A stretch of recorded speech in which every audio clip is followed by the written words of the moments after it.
I retired, all I knew was defending my end zone. I didn't know what to do. I always had my guard up. Ready to tear someone's head off.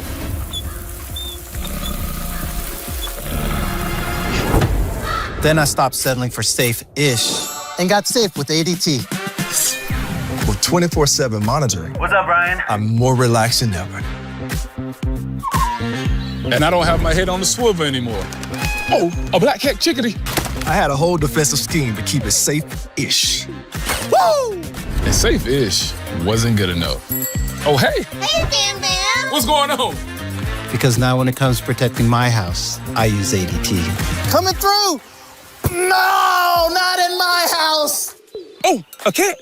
You know that moment when your entire world shifts on its axis? When everything you thought you knew about your life gets turned upside down in the span of about 3 seconds? Yeah, well, mine happened at a goddamn company party while I was holding a plate of shrimp cocktail and watching my wife tongue wrestle her boss like they were competing for the Olympic gold medal in public humiliation. The name's Jake Morrison, and up until that Friday night in September, I thought I had a pretty decent handle on my life.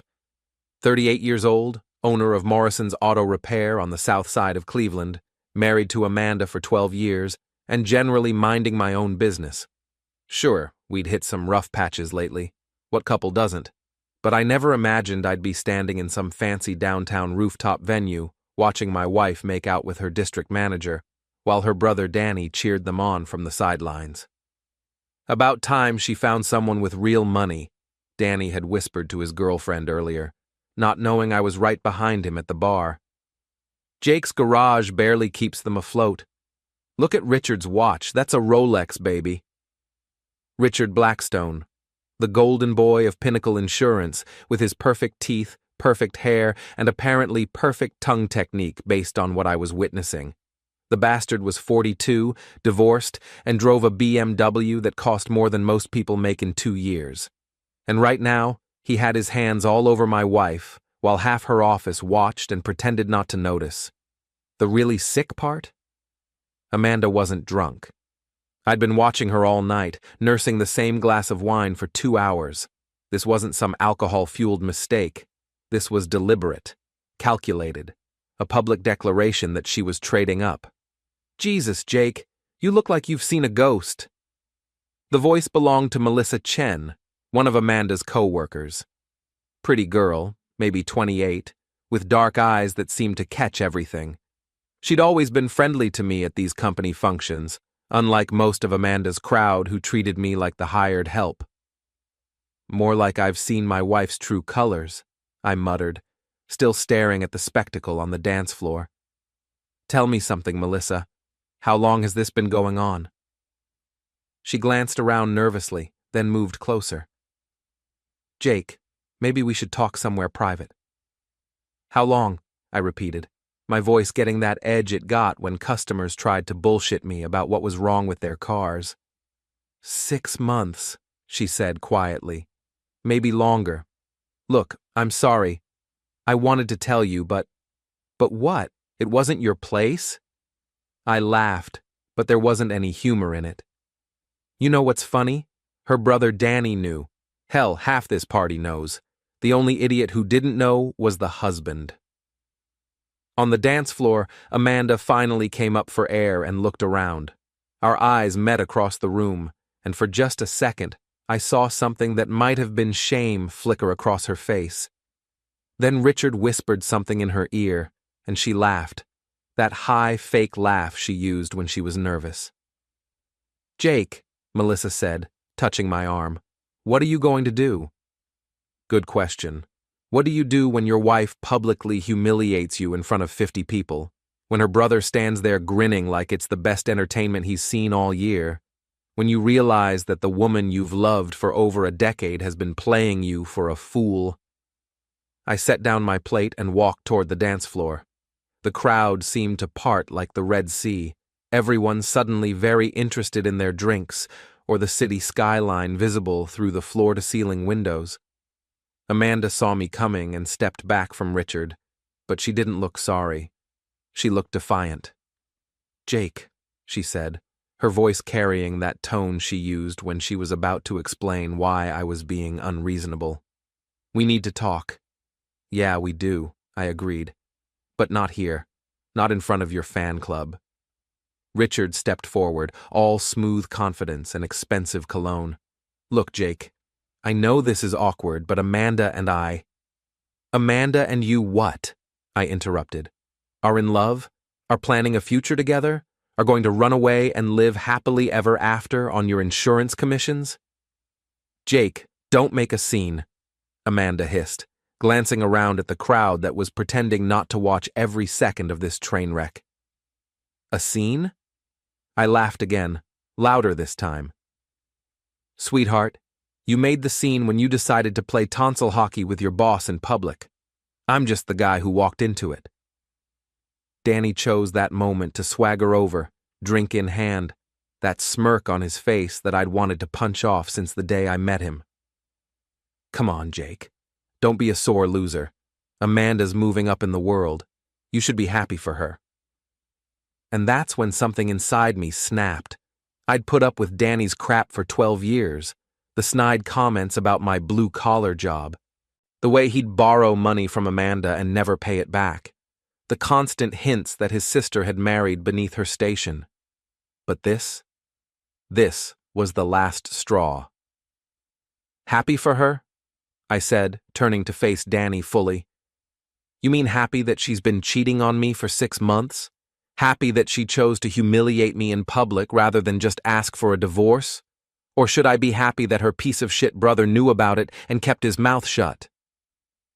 Danny's smirk faltered for just a second. Hey man, that's not what? Not your fault? Not your business? I stepped closer to him, and I could smell the whiskey on his breath. You know what, Danny? You're right. It's not your business. But you made it your business when you decided to cheer them on like some kind of perverted cheerleader.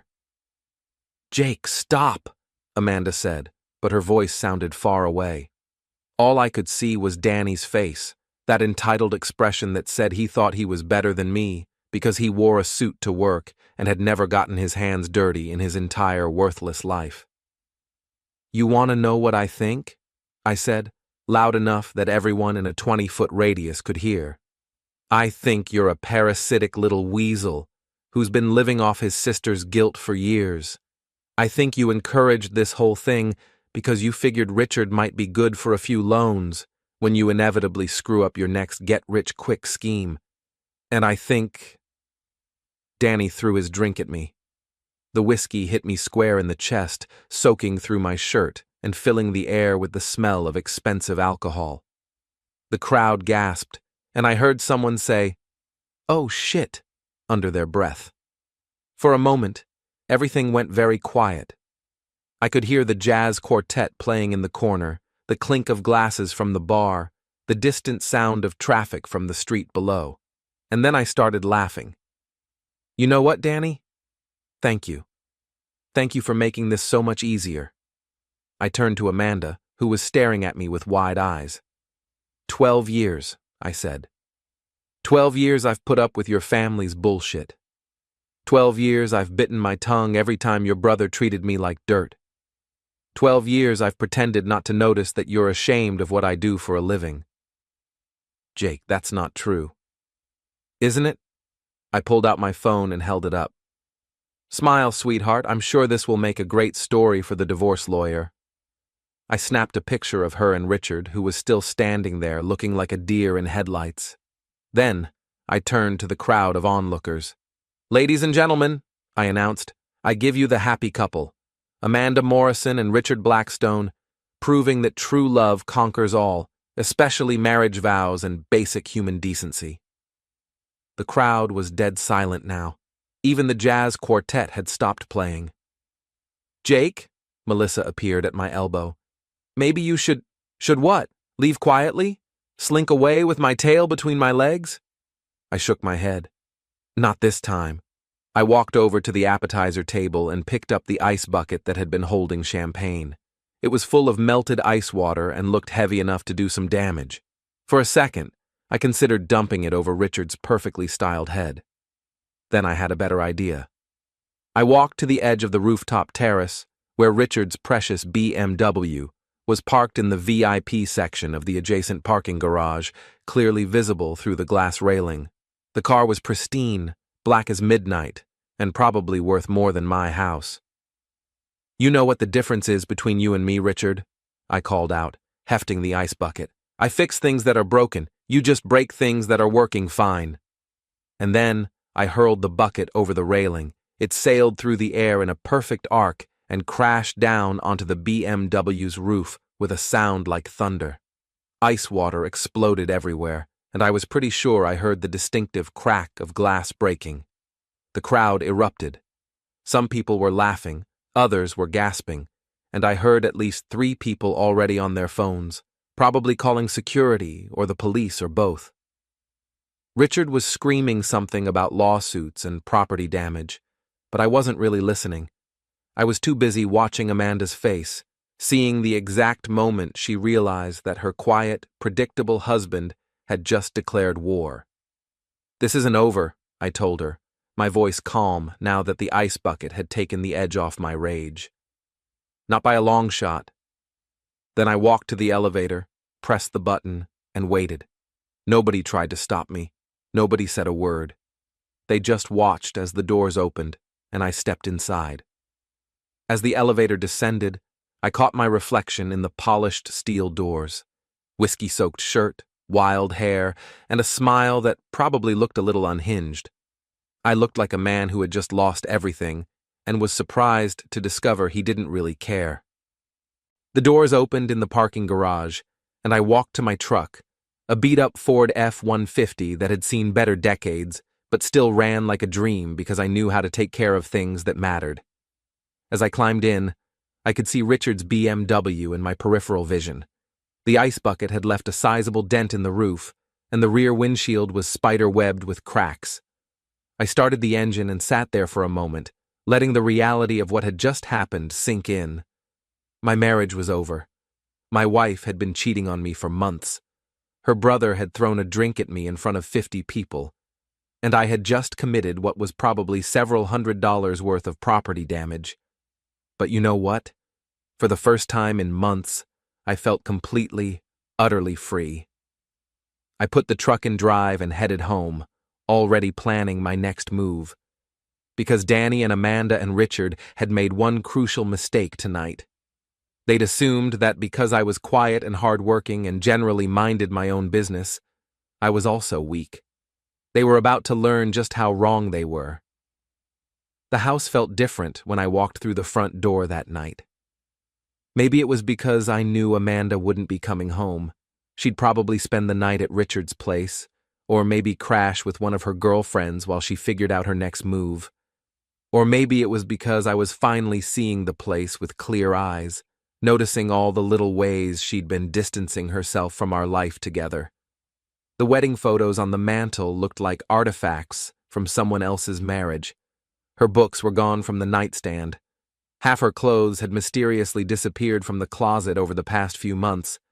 I'd assumed she was donating them to charity, but now I realized she'd probably been moving them to Richard's place one bag at a time.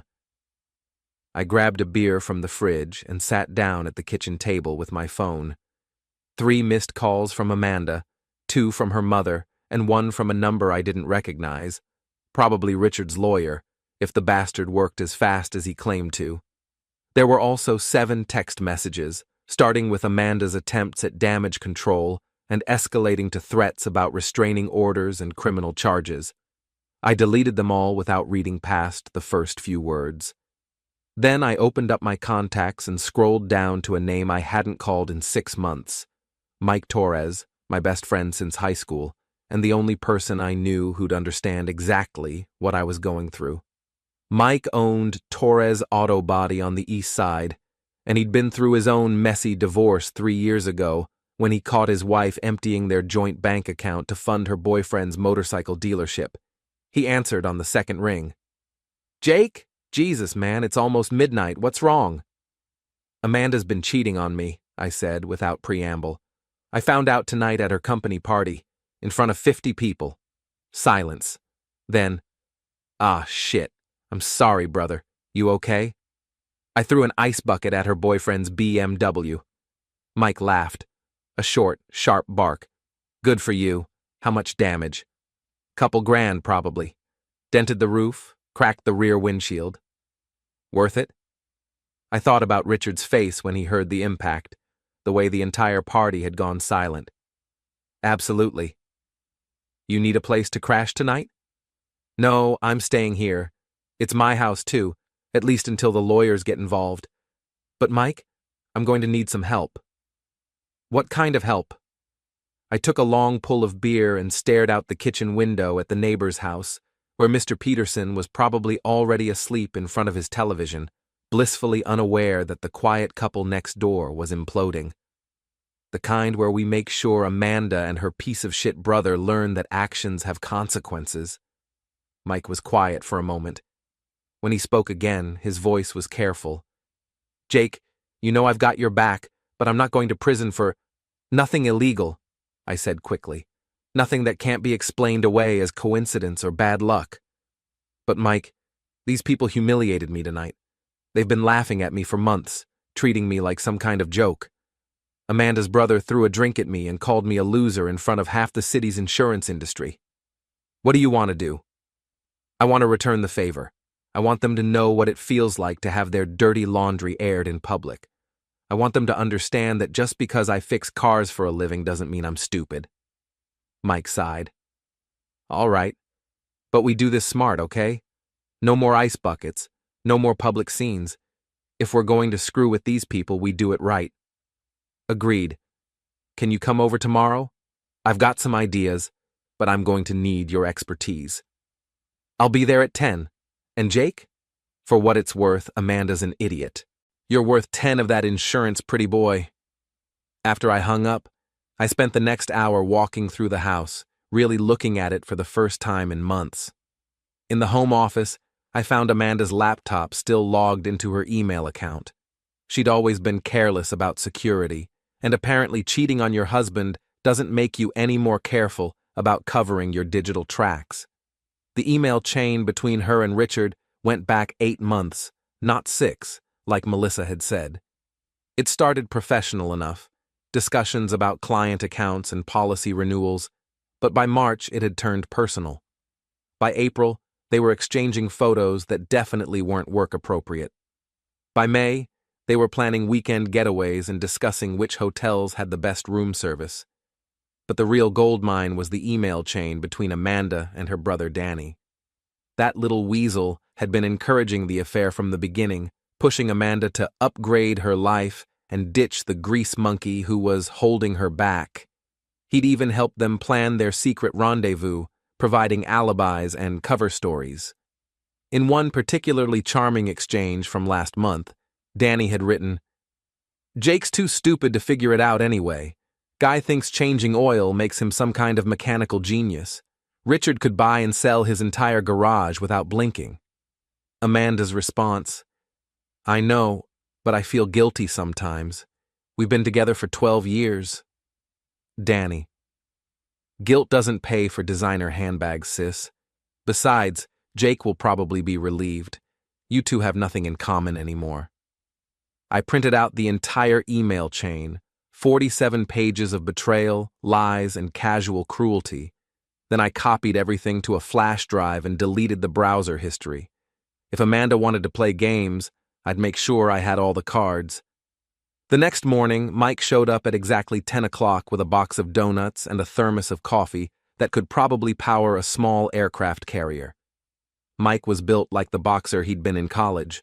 Broad shoulders, scarred knuckles, and a face that had seen its share of hard conversations. But he was also one of the smartest guys I knew, with a talent for solving problems that went way beyond fixing dented fenders. "So," he said, settling into my kitchen chair and eyeing the stack of printed emails, "what's the plan?" I laid out everything I'd discovered the night before, watching his expression grow darker with each revelation. By the time I finished, Mike was shaking his head in disgust. Jesus, Jake. Her own brother was pimping her out to this guy. "Gets better," I said, pulling up Danny's Facebook page on my phone. Check out his latest post. Mike read aloud. Some people need to learn when to walk away gracefully. Pride goeth before the fall, and some falls are harder than others. He looked up at me. This was posted at 2 a.m, 3 hours after I left the party. He's already spinning the narrative, making me look like the bad guy who couldn't handle his wife's success. What a piece of shit. Mike scrolled through more of Danny's posts. Look at this guy's lifestyle. Designer clothes, expensive restaurants, luxury vacations. How's he afford all this on a sales associate's salary? That's what I've been wondering. Amanda's been loaning him money for years, but I'm starting to think it's more than that. Look at this. I showed him another email chain, this one between Amanda and her bank. She's been moving money around, taking cash advances on credit cards I didn't even know we had. Mike whistled low. How much? Near as I can figure, about 30 grand over the past year, all of it going to Danny or Richard or their little adventures together. That's fraud, Jake. If she's been using joint accounts without your knowledge, I know, but I don't want to get the police involved. Not yet, anyway. I want them to sweat first. I want them to understand what it feels like to have their world fall apart one piece at a time. Mike leaned back in his chair, studying me with those sharp brown eyes. You're not the same guy I talked to 6 months ago. 6 months ago, I thought I had a marriage worth saving. 6 months ago, I believed that working hard and treating people with respect actually meant something. Now I know better. So what's the first move? I smiled, and I could tell from Mike's expression that it wasn't a particularly pleasant smile. We're going to have a little chat with some mutual friends. See, Amanda and Danny made one crucial mistake last night. They assumed that because I don't run in their social circles, I don't have any influence in this town. But you do. Mike, I've been fixing cars in this city for 15 years. You know how many cops, firefighters, city workers, and small business owners trust me with their vehicles? You know how many of them consider me a friend? Mike's grin matched my own. A lot. And you know what all those people have in common? They deal with insurance companies every single day. They file claims, they fight denials, they get screwed over by adjusters who think they're smarter than the people who actually do the work. They hate guys like Richard. With a passion. And when they find out that one of their own, a guy who's always given them honest work at fair prices, got publicly humiliated by some insurance executive and his cheating wife, I shrugged. Well, word gets around fast in a town like Cleveland. Mike was nodding now, seeing where this was going. What do you need me to do? Remember Tommy Kowalski? Works for the city planning department. Yeah, he brings his Camaro to you for tune-ups. His wife works for the State Insurance Commission, handles complaints and investigations. I pulled out my phone. I'm thinking it's time Tommy learned about Richard's creative approach to client relations and company policies. And Danny? Danny's going to learn that when you mess with someone's livelihood, they tend to take it personally. Very personally. Over the next hour, Mike and I worked out the details. It wasn't complicated. The best plans never are. We were simply going to make sure that the right information reached the right people at the right time. Amanda and Richard and Danny had built their little house of cards on lies, stolen money, and the assumption that nobody would ever call them on their bullshit. They were about to discover just how wrong they were. As Mike was getting ready to leave, my phone rang. Amanda's number. I almost didn't answer, but curiosity got the better of me. What do you want? Jake, we need to talk. Her voice was strained, like she'd been crying or hadn't slept. What you did last night was completely out of line. What I did? Amanda, you made out with your boss in front of 50 people. I threw some ice water at his car. I'd say we're not even close to even. You could have seriously hurt someone. That ice bucket could have hit a person instead of Richard's car. But it didn't, and even if it had, I'm pretty sure Richard can afford good medical insurance. Silence. Then, I'm coming to get my things. When? This afternoon. Danny's going to help me. I looked at Mike, who was listening to every word with growing amusement. You know what, Amanda? That's perfect. You and Danny come on by. We'll have a nice civilized conversation about how you've been stealing from our joint accounts to fund your affair. I haven't been stealing. $30,000, Amanda. $30,000 in cash advances and transfers that I never authorized. You want to talk about criminal behavior? Let's start there. Another long silence. When she spoke again, her voice was smaller. Jake, I can explain. I'm sure you can. You can explain it to me, to Danny, and to whoever else wants to listen. Say, around 2 o'clock? That'll give me time to make some copies of your email correspondence with Richard. And Danny's too, for that matter. Amazing what people will put in writing when they think nobody's watching. I hung up before she could respond. Mike was grinning like a shark. You really think they'll show up? Oh, they'll show up. Danny's too arrogant to back down, and Amanda needs her stuff. Besides, they still think they're dealing with the same pushover who's been taking their crap for 12 years. And they're not? I looked around the kitchen one more time, at the wedding photos, the shared coffee mugs, the little domestic details of a marriage that had died months ago without me even realizing it. When I looked back at Mike, I felt something cold and hard settle in my chest, like a piece of machinery clicking into place. No, I said, they're definitely not. They showed up at exactly 2 o'clock, which told me everything I needed to know about how seriously they were taking this situation. Amanda looked like she hadn't slept. Her usually perfect makeup was smudged, and she was wearing the same dress from the night before. Danny, on the other hand, looked like he'd spent the morning at a spa, all fresh-shaved and cocky, wearing a suit that probably cost more than most people's monthly rent. Mike had left an hour earlier, but not before helping me set up a few surprises. Nothing dramatic, just some insurance policies of my own. Jake, Amanda said as I opened the door, her voice carefully neutral. Thank you for agreeing to talk. Oh, we're definitely going to talk, I said, stepping aside to let them in. Coffee? I made a fresh pot. Danny brushed past me without a word, already scanning the living room like he was cataloging assets for an estate sale. Nice to see you're keeping it together, Jake. Most guys would be falling apart right about now. Most guys don't have 12 years of experience dealing with your bullshit, Danny. I've built up a tolerance. Amanda shot her brother a warning look, then turned to me with that expression she used when she was trying to manage a difficult situation. Jake, I know you're hurt.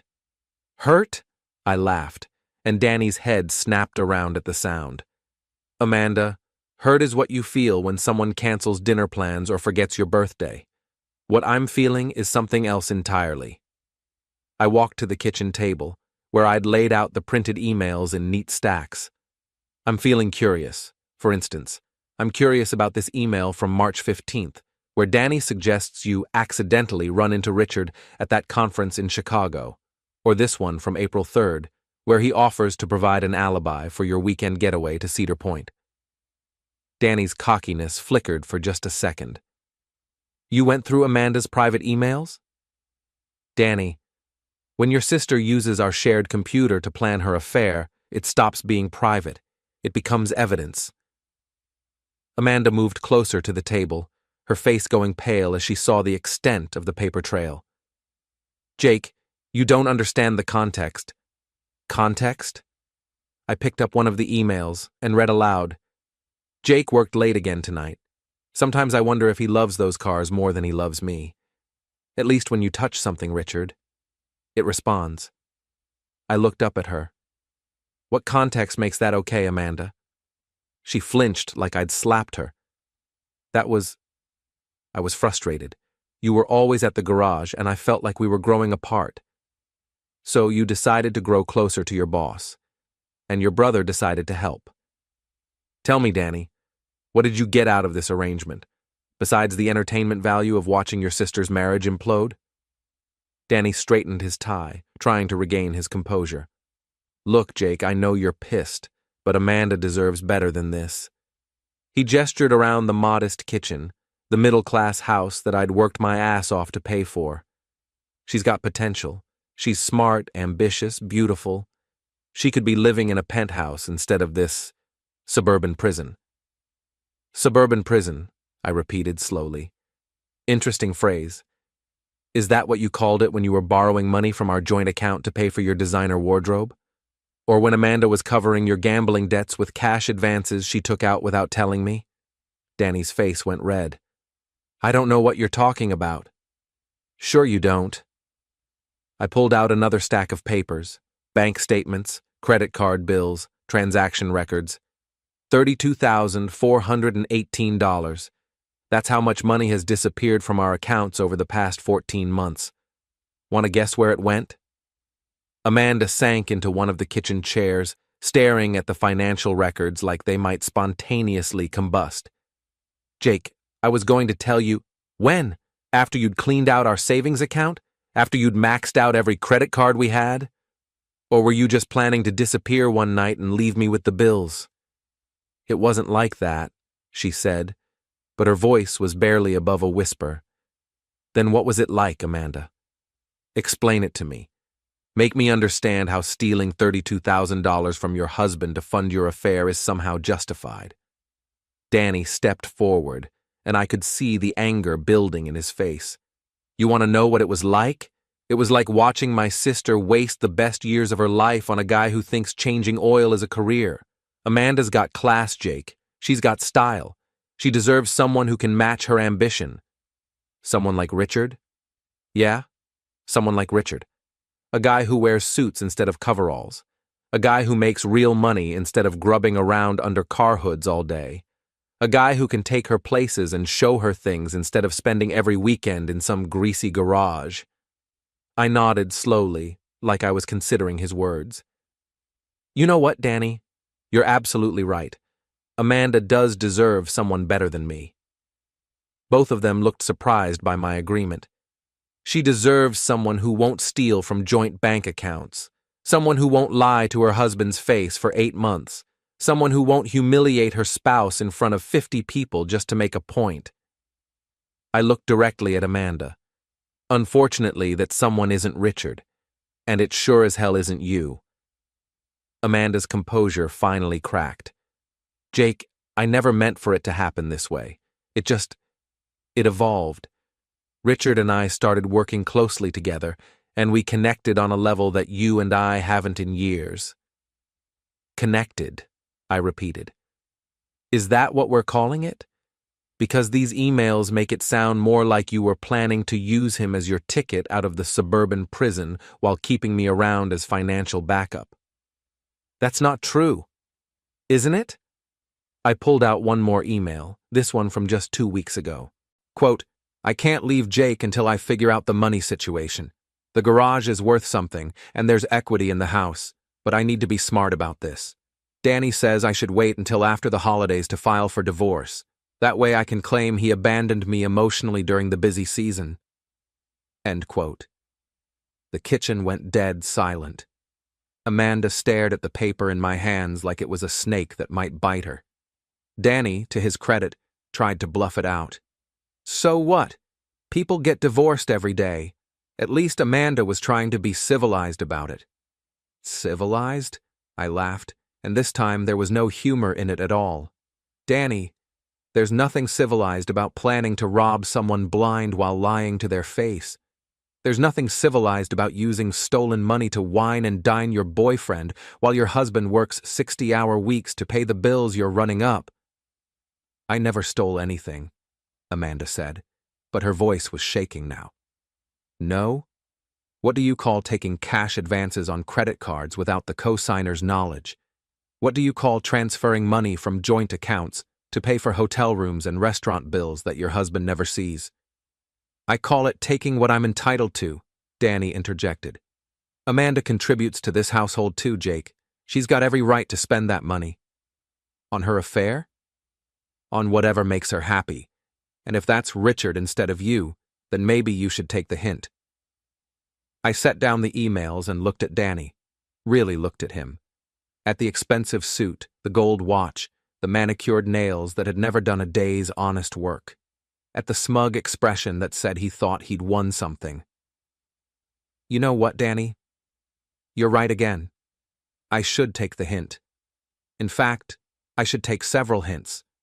Like the hint that you've been living off your sister's guilt for years.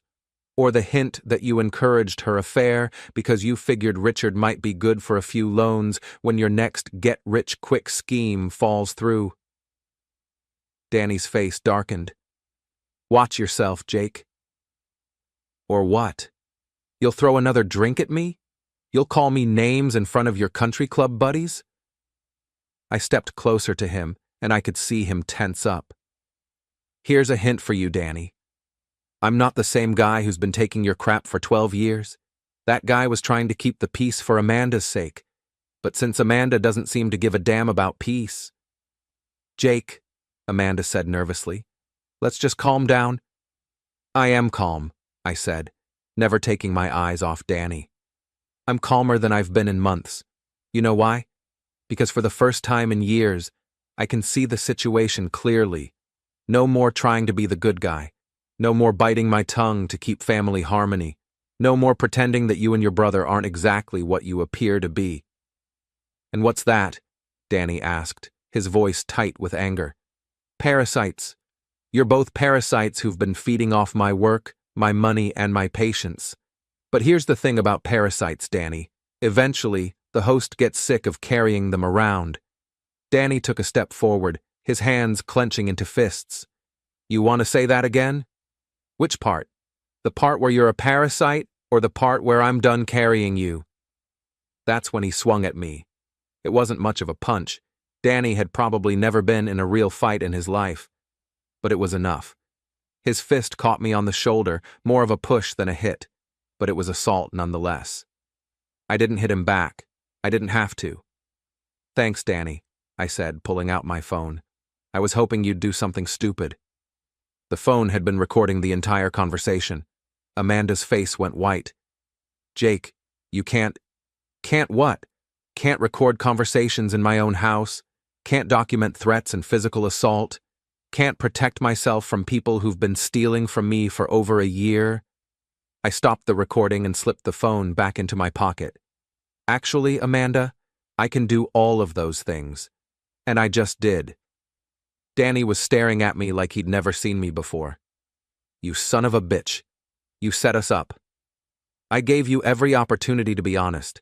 I gave you every chance to show a little remorse, maybe even apologize for the way you've been treating me. Instead, you doubled down on the insults and threw a punch at me in my own kitchen. I shrugged. I'd say you set yourselves up. Amanda was crying now, mascara running down her cheeks in black streaks. What do you want, Jake? Money? The house? What? I want you both to understand something, I said, my voice perfectly calm. Actions have consequences.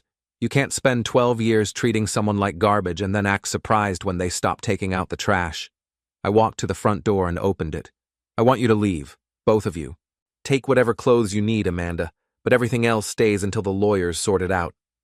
Jake, please, Amanda said, but she was already gathering her purse and keys. Danny lingered for a moment, his face twisted with rage and something that might have been fear. This isn't over. You're right, I agreed. It's not. But Danny, the next time you see me coming, you might want to cross the street. Because I'm done being the nice guy, and you really don't want to find out what the alternative looks like. After they left, I sat in my kitchen for a long time, listening to the silence and thinking about what came next. The recording was just the beginning. The financial records were evidence of theft. And the emails, well, the emails were going to make very interesting reading for a lot of people. I picked up my phone and scrolled through my contacts until I found the number I was looking for. Tommy Kowalski answered on the third ring. Hey, Jake. How's it going? Tommy didn't ask me to justify myself. He didn't lecture me about ethics or karma or being the bigger man. He just went quiet in that way men do when they're suddenly looking at an opportunity they've been waiting for without admitting it to themselves. When he finally spoke again, his voice sounded lower, more careful. You're serious, he said. I'm always serious, I replied, and I let that hang there. Because the only thing worse than someone who lies is someone who thinks you're too polite to call them on it. Tommy exhaled through his nose. I could almost picture him sitting in his garage, staring at that Camaro like it was a symbol of every time someone in a suit decided his time was worth less than theirs. "Send it," he said. "Send everything."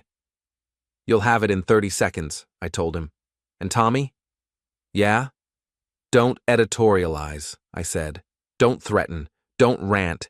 Just forward it to your wife and let her decide what it's worth." Tommy made a sound that was half laugh, half respect. "You've done this before." "I've learned," I said, and then I ended the call before it could become a bonding moment. This wasn't friendship hour. This was leverage.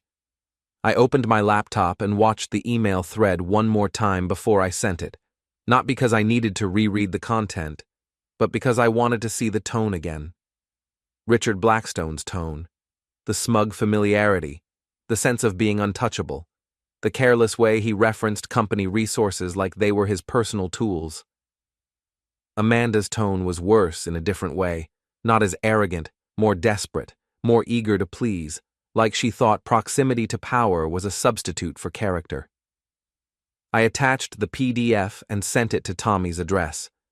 Then I created 3 more emails with different subject lines, tailored for 3 different recipients.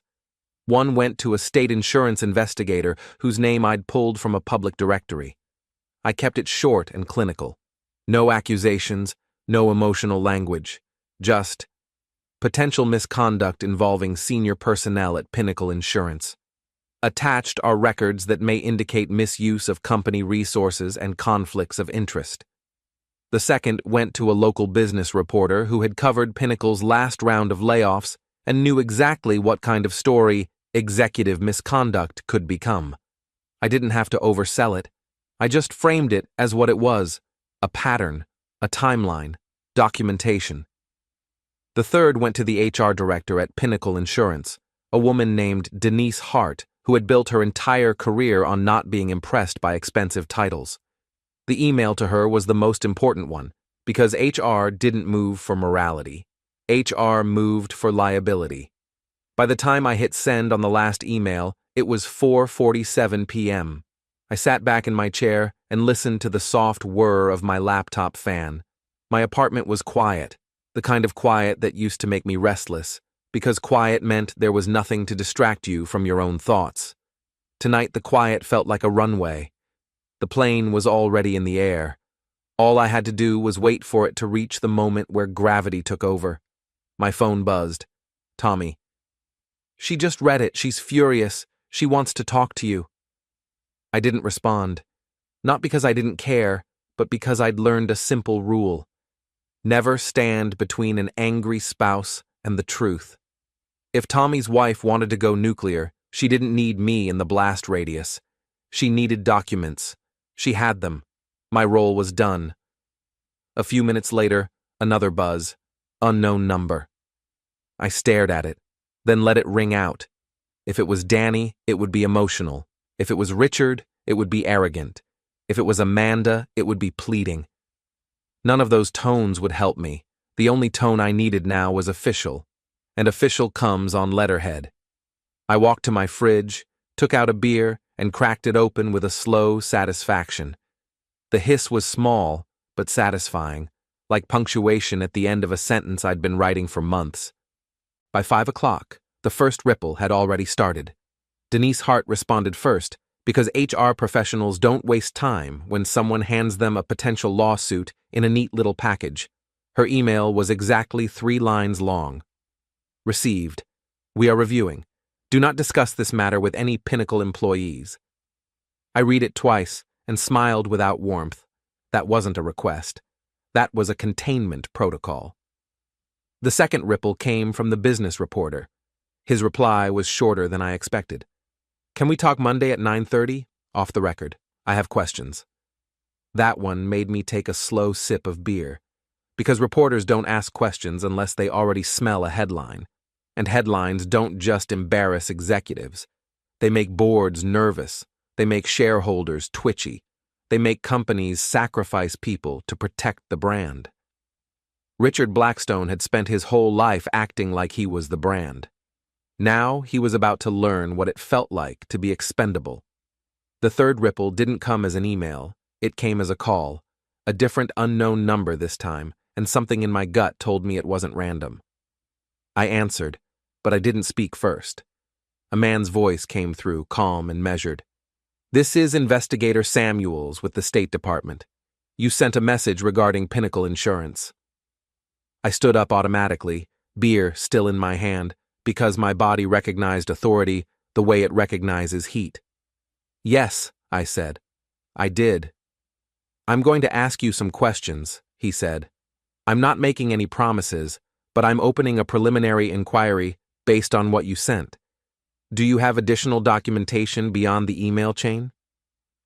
I walked to my desk and opened a folder I'd prepared the night before, because I hadn't sent the full payload yet. The full payload is always phase 2. "I do," I said, "and I can provide context for the timeline." There was a pause on the line. "All right," Samuels said. "Send it to the address I'm about to give you. Also, understand this. If this becomes formal, you may be contacted again, and your identity may not remain confidential." "I understand," I replied, and I did. When you light a fuse, you don't get to pretend you're surprised by the explosion. After I hung up, I sent the second packet, the one with the timestamps, the expense references, and the highlighted portions that made it impossible to hand-wave away as personal emails. I took my time and did it cleanly, because the details weren't decoration. They were the foundation. Then I sat back down and let the quiet return. I knew what would happen next, because I knew how systems protect themselves. Denise Hart would pull Richard's records. She'd check who authorized what. She'd see the patterns. She'd schedule an urgent meeting with legal. Legal would ask whether this could become a regulatory issue. Someone would mention the words State Commission, and suddenly Richard's name would stop sounding like an asset and start sounding like a risk, and Monday morning would arrive like a guillotine. Richard Blackstone would walk into his office thinking his biggest problem was a dented BMW and a bruised ego, and he would find the opposite. He would find frozen access. He would find tense faces. He would find the kind of silence that means people already know something you don't. He'd try to bully his way through it, of course. He'd call someone. He'd demand explanations. He'd threaten people with careers. But threats don't work when the company is afraid of becoming the story. And Danny? Danny was about to learn something too, because men like Danny like to posture as if they're above consequences, as if their hands never get dirty, even when they're the ones pulling strings.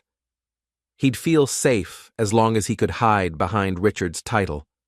He'd feel safe as long as he could laugh off the working people he'd stepped on, mechanics, adjusters, city clerks, the quiet ones who actually kept things moving. But when you make enemies of the people who keep your city running, life can get very complicated very quickly.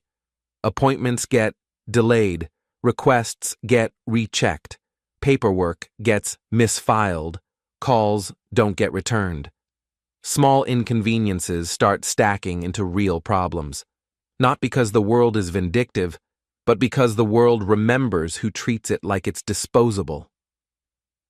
I took another sip of beer and stared out the window at the fading light. I wasn't imagining fireworks like a child waiting for a show. I was waiting like a man who'd finally learned what power actually is. Power isn't money. Power isn't confidence. Power isn't a title on a business card. Power is knowing exactly which thread to pull and having the patience to let the whole thing unravel on its own. I leaned back, opened my laptop again, and watched the clock tick toward the weekend. Monday was coming, and Richard Blackstone was going to hate my name.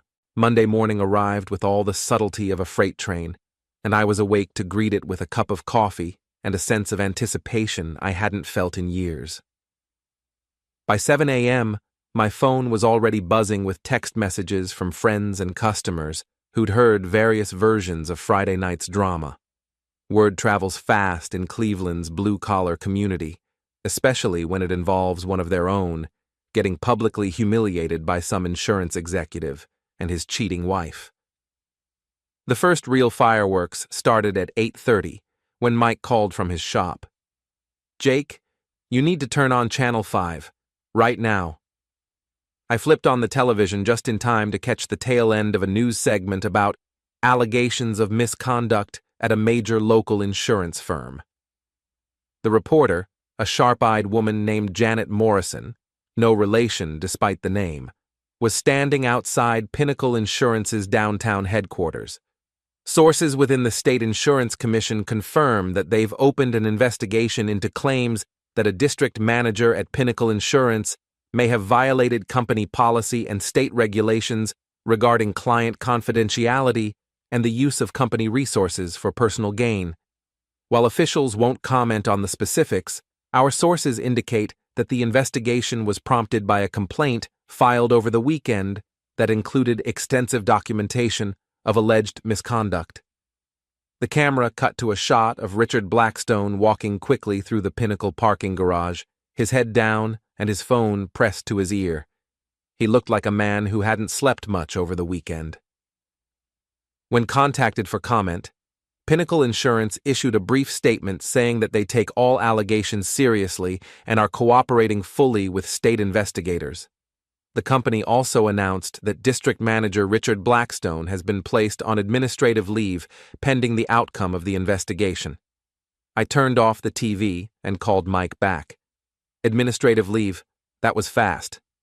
"Gets better," Mike said, and I could hear the grin in his voice.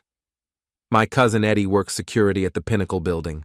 Says they had state investigators there at 7 this morning, boxes of files getting wheeled out on dollies. Apparently, your boy Richard kept very detailed records of his extracurricular activities." "What about Amanda?" "Eddie says she showed up for work this morning, but they sent her home after about an hour. Something about her being a person of interest in the investigation."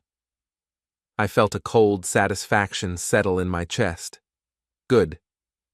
"Jake, there's something else. Eddie says the investigators were asking about financial irregularities too. Something about expense reports and company credit cards being used for personal expenses." "Even better." The next call came from Tommy Kowalski at 9:15. "Jake, my wife says to tell you thanks. Apparently your information was exactly what they needed to build a case they've been working on for months. Turns out your boy Richard has been playing fast and loose with company money and client information for a while now." "What kind of case?" "Insurance fraud, misuse of company funds, violation of client confidentiality laws. The kind of stuff that can get you 5 to 10 years in state prison if they can make it stick."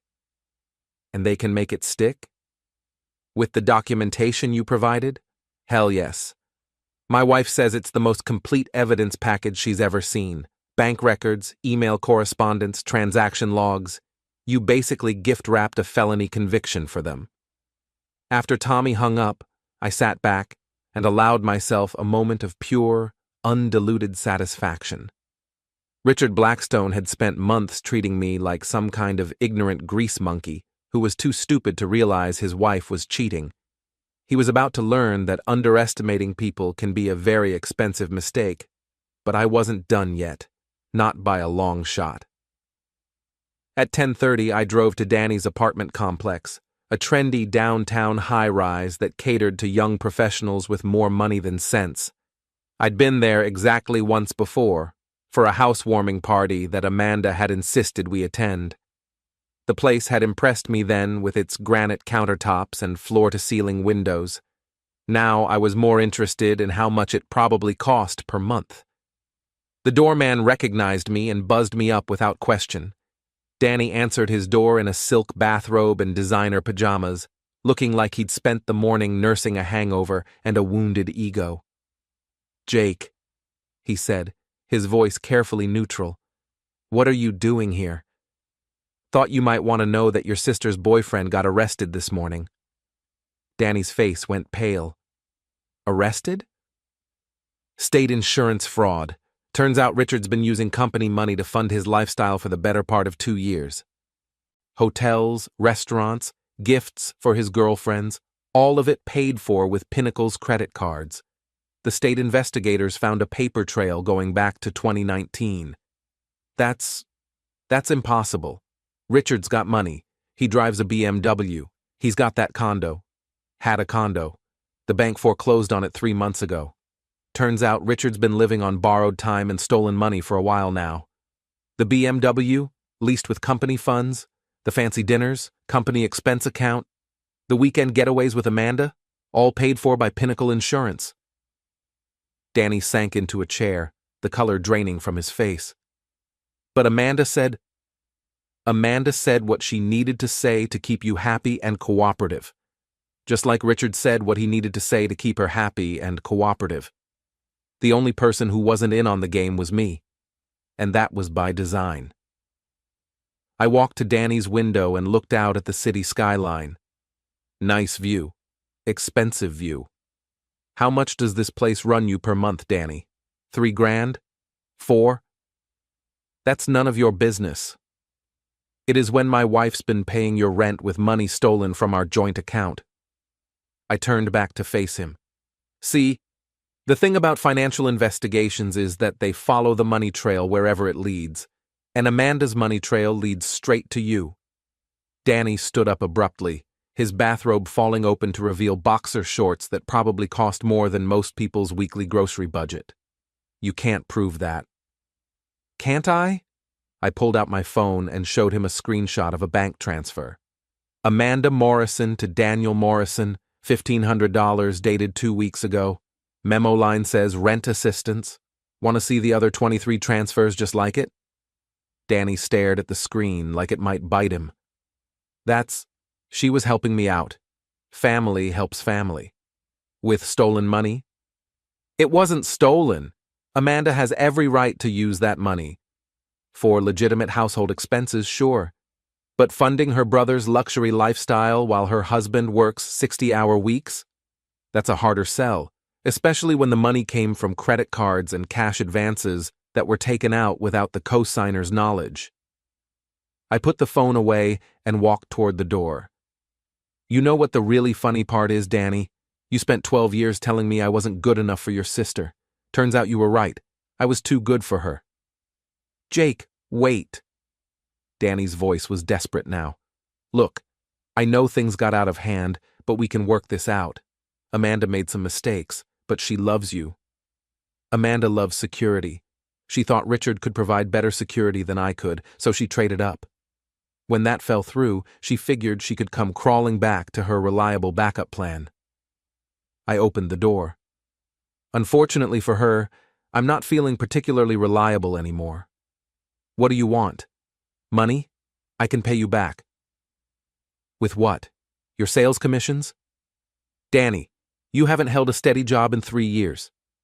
Every dime you've spent has come from Amanda, and every dime Amanda gave you came from our joint accounts. You're not paying anyone back because you don't have anything to pay back with. I stepped into the hallway, then turned back for one final shot. Oh, and Danny?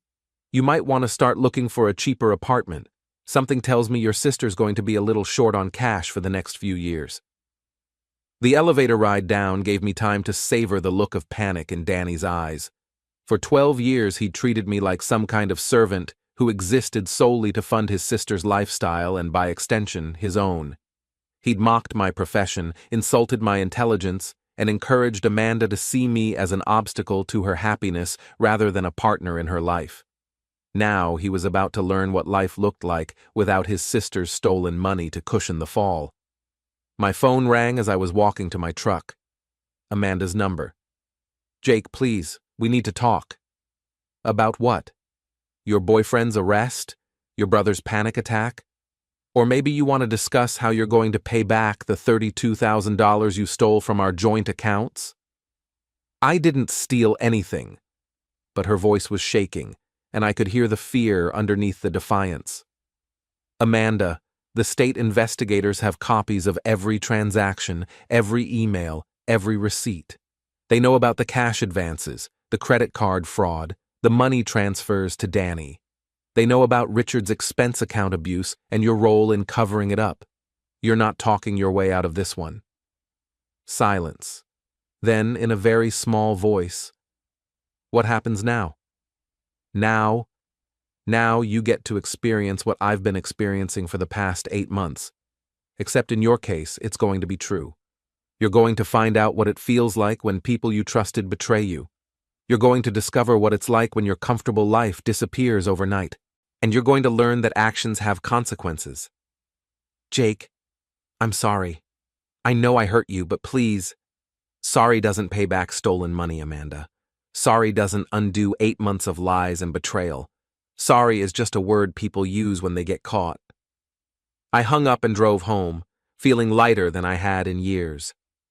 That afternoon, I got a call from my lawyer, a sharp, no-nonsense woman named Patricia Wells, who specialized in divorce cases involving financial fraud. I'd hired her that morning, right after the news about Richard's arrest broke. Jake, I've got good news and better news. Which do you want first? Start with the good news. The good news is that Amanda's attorney called. They want to discuss a settlement. And the better news?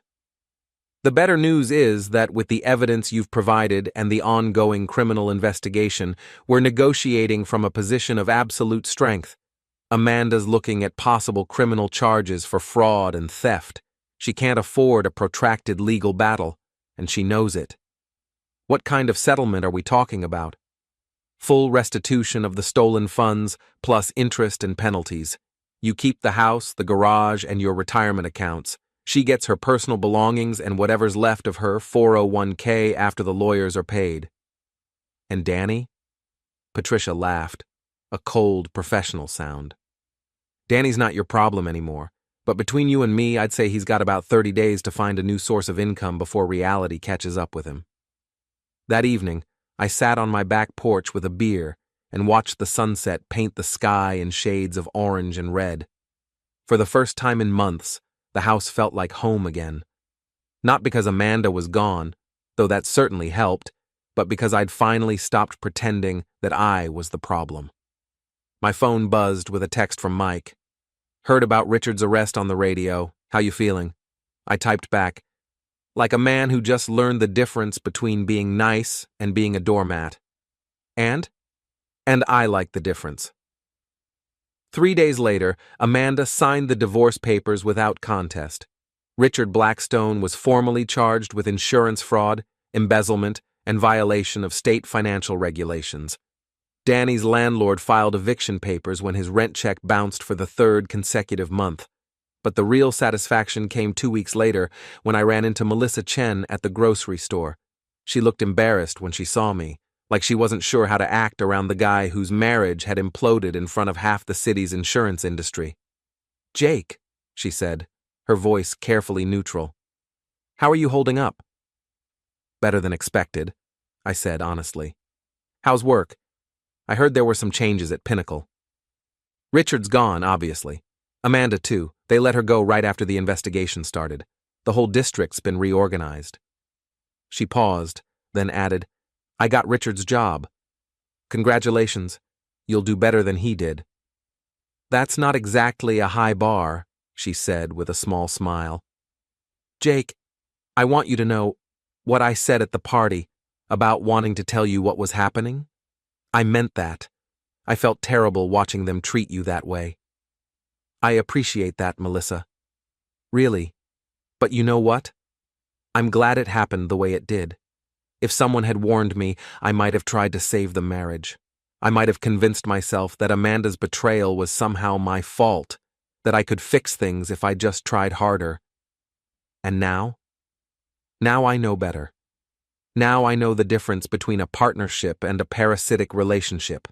Now I know what I'm worth and what I won't tolerate. Melissa studied my face for a moment. You seem different, stronger. I am stronger. Turns out, when you stop carrying other people's dead weight, you discover muscles you forgot you had. As I drove home that afternoon, I thought about the past few weeks and everything that had changed. Amanda was gone, living in a studio apartment and working as a receptionist, while she waited to see if the state would file criminal charges. Danny had moved back in with their parents after losing his apartment, his car, and what remained of his dignity. Richard was looking at 5 to 10 years in prison and financial ruin that would follow him for the rest of his life. And me? I was free. Free from the lies, free from the theft, free from the constant feeling that I wasn't good enough for the people who were supposed to love me. Free to build a life based on honesty, hard work, and mutual respect. That night, I called Mike and invited him over for dinner. We grilled steaks on my back patio and talked about everything except my ex-wife and her worthless brother. It was the best meal I'd had in months. As Mike was getting ready to leave, he turned to me with a serious expression. "Jake, can I ask you something?" "Shoot." "Do you regret any of it? The way you handled things, I mean. Some people might say you went too far." I thought about that for a moment, considering the question honestly. Did I regret exposing Amanda's affair and theft? Did I regret providing evidence that sent Richard to prison? Did I regret watching Danny's comfortable life collapse like a house of cards? "Mike," I said finally, "for 12 years I tried to be the good guy. I worked hard, paid my bills, treated people with respect, and tried to keep the peace even when it meant swallowing my pride. And where did it get me? My wife stole from me to fund her affair, her brother treated me like garbage, and her boyfriend thought I was too stupid to notice what was happening right under my nose. And now? Now they all know better. Now they understand that being quiet doesn't mean being weak, and being patient doesn't mean being a pushover." I looked out at my backyard, at the house I'd worked so hard to pay for, at the life I was finally free to live on my own terms. "No, Mike, I don't regret any of it. The only thing I regret is waiting so long to fight back." After Mike left, I sat in my kitchen and opened my laptop. There was an email from Patricia Wells with the final divorce decree, officially ending my marriage to Amanda Morrison. There was also a message from Tommy Kowalski, letting me know that his wife's investigation had uncovered evidence of Richard's crimes going back even further than originally suspected. But the email that made me smile was from a reporter at the Cleveland Plain Dealer, asking if I'd be willing to be interviewed for a story about insurance fraud and the importance of ordinary citizens coming forward with evidence of corporate misconduct. I typed back a simple response. I'd be happy to talk. When people in positions of trust abuse that trust, it's everyone's responsibility to hold them accountable. Then I closed the laptop, poured myself one last beer, and sat back to enjoy the silence of my house, where no one would ever again mistake my kindness for weakness. Outside, the city hummed with the sounds of honest people doing honest work, building lives based on integrity and mutual respect. I was proud to be one of them again. And somewhere across town, Amanda and Danny and Richard were learning that when you build your life on lies and stolen money, the foundation eventually crumbles. Justice, it turned out, tasted better than revenge. But I'd be lying if I said revenge didn't have its own satisfying flavor. The best part? I was just getting started.